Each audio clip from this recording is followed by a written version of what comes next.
en 2025 pasó algo que nunca había sucedido en la historia económica de México. Por primera vez, durante un año completo, nos convertimos en el principal socio comercial de Estados Unidos, superando a Canadá y a China. Le vendimos a ese mercado más de 9 billones de pesos en mercancías.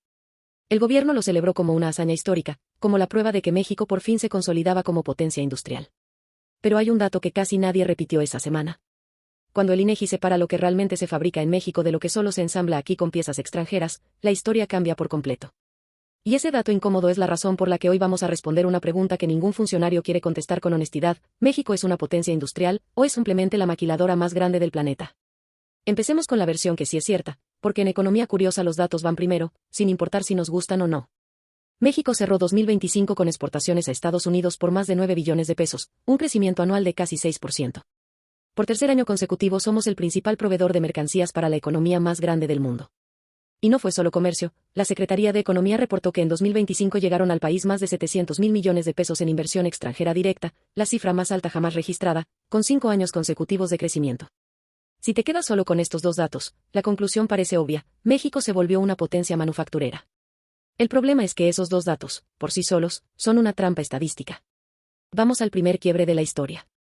El INEGI calcula un indicador que casi nunca sale en las noticias: el valor agregado de exportación de la manufactura global. Lo que hace es preguntar, de cada producto que México exporta, ¿cuánto fue realmente creado aquí, con trabajo, tecnología e insumos mexicanos, y cuánto fue solamente importado para ensamblarse y volver a salir del país? El resultado de 2024, el más reciente disponible, es el siguiente: solo el 44.2% del valor de la manufactura que exportamos es mexicano. El resto, más de la mitad, es contenido extranjero.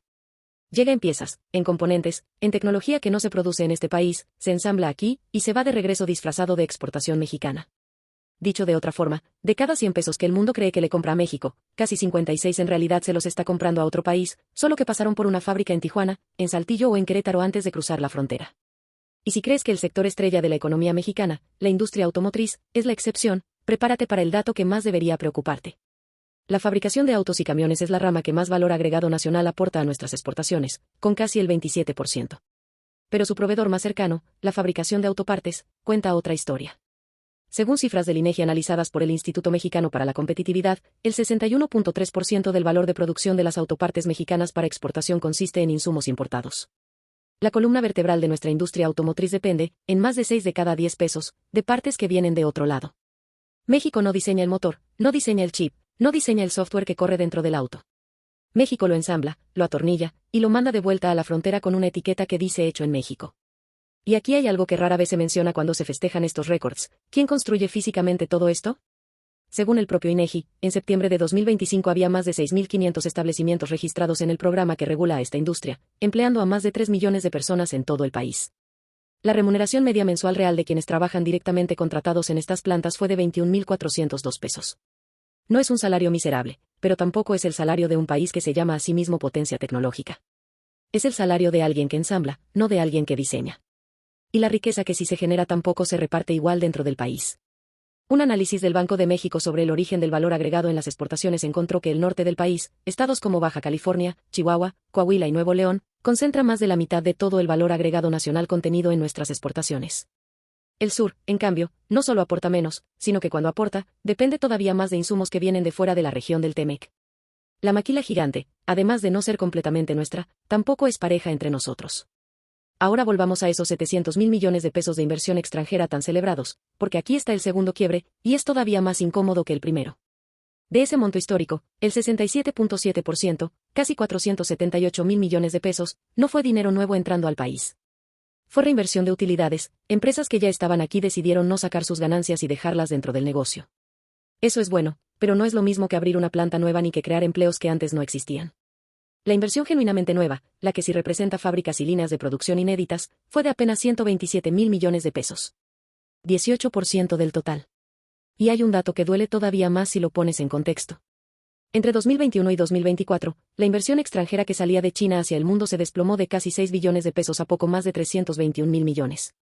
Fue, según analistas financieros, la oportunidad más grande en 2 décadas para que países como México capturaran las fábricas que estaban huyendo de Asia. Y aun con ese viento a favor, México no logró captar la mayor parte de ese flujo.